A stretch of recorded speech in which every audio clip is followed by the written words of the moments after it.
Okay, good afternoon. I'm happy to be here. I'm happy to see everyone. And I do come, though, to discuss what is very distasteful, very awkward, and very hard to focus in on. And it's the sexual scandals, children's sexual scandals that have occurred in our church. They need to be looked at. They should be looked at. This is a serious thing that has happened. We should be ashamed of ourselves. And we have got to do everything possible to make sure that such a disgraceful thing does not happen again, ever, ever, ever. We've taken a hit, a horrible hit, and we deserve it. We deserve it because we were not as prudent or as wise or as careful as we should have been. The worst part is it's not defensible in any way, shape, or form. We can't defend this. We've laid ourselves open for all kind of criticism when we have rightly gotten it. And we are purging ourselves and seriously looking into what caused these what am I going to call, sinful actions.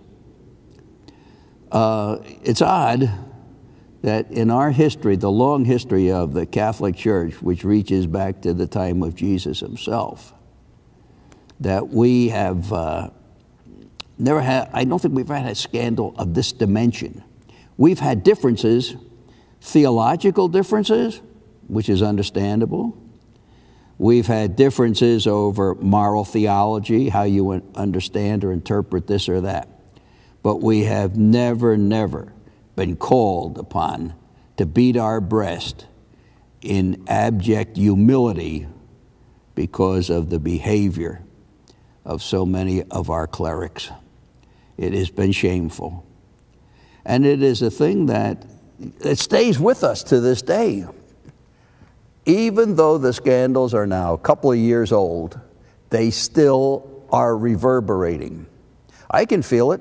If I go out to a group of people that don't know me, to which I am a stranger, they hear I'm a Catholic priest, and immediately some of them become very suspicious.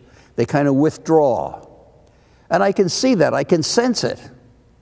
And they're probably wondering, is he one of them? And I don't blame them. I don't blame them for feeling that way at all. And it's up to me to try and show them that, no, I am not one of them, that I do understand their suspicions, and that I try to the best of my ability to make up for the shortcomings of others. Mistakes were made. Horrible mistakes have been made. First of all, priests who were offenders have been reassigned for a long period of time. They went from parish to parish, and they continued to offend, apparently, in whatever parish they happened at that time to be stationed.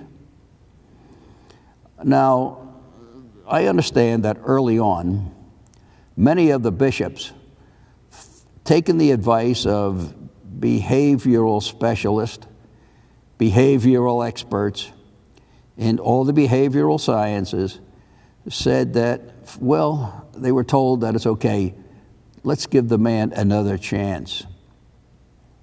That didn't work because they went from calamity to calamity, from offense to offense.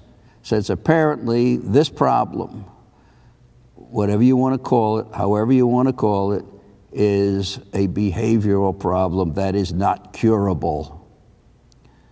So bearing that thought in mind, if it's not curable, there's no excuses, and the man cannot be reassigned, if indeed that is the core problem.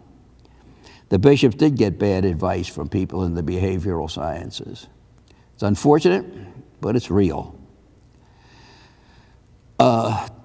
People have said, and this is very obvious, I think.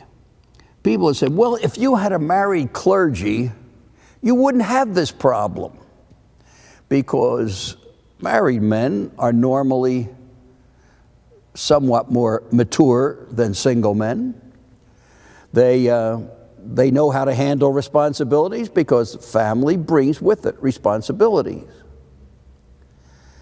They know how to evaluate situations in a very realistic way.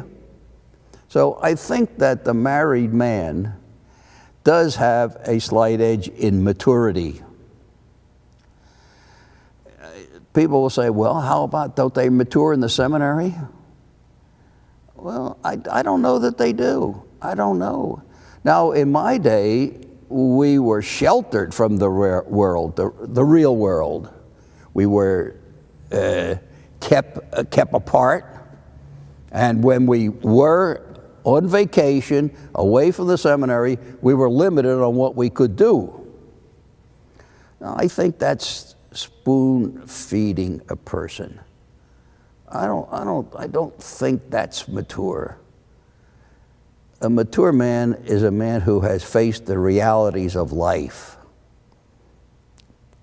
He's a man who knows the appropriate action. And he's a man who responds accordingly. I have found, and this is my own personal observation, I have found that, how am I going to say this then? That married men are not as egocentric as single men. Because they have to think of their wife, they have to think of their kids, they have to think of their families. So they're not so much centered on self. That's my own personal feeling on this. I also know, as we look at this problem, that there were people of bad faith involved in this. People who wanted money, and they leveled false accusations. I saw that happen twice to priests that I know. I knew, in one instance, I knew the accuser too.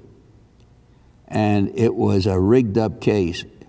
And both the priests in these instances stood their ground.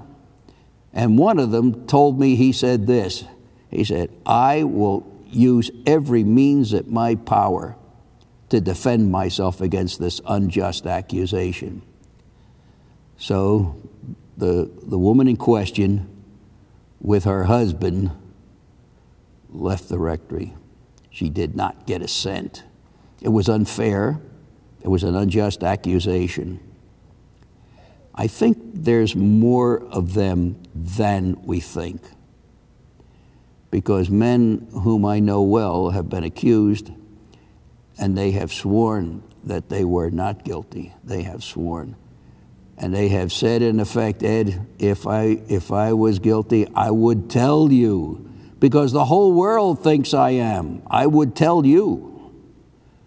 They said, but I'm not. I'm not. And I wish them well. I wish them well. But as I said before, I think that's a problem that we face. See, this is an instance where you are guilty until proven innocent. And that's not according to our understanding of American justice. You're supposed to be innocent until proven guilty, not vice versa. Now, another question comes up